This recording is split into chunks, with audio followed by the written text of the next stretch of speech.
ابو المنہال سیار بن سلامہ نے کہا کہ میں اپنے باپ سلامہ کے ساتھ ابو برزہ اسلمی رضی اللہ تعالی عنہ کی خدمت میں حاضر ہوا۔ ان سے میرے والد صاحب نے پوچھا کہ رسول اللہ صلی اللہ علیہ وسلم فرض نمازیں کس طرح یعنی کن کن اوقات میں پڑھتے تھے، ہم سے اس کے بارے میں بیان فرمائیے۔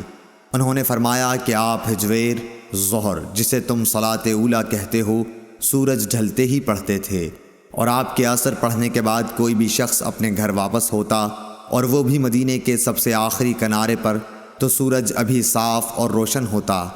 مغرب کے بارے میں آپ نے جو کچھ بتایا مجھے یاد نہیں رہا، اور فرمایا کہ عشاء میں آپ تاخیر پسند فرماتے تھے، اس سے پہلے سونے کو اور اس کے بعد بات چیت کرنے کو پسند نہیں کرتے تھے۔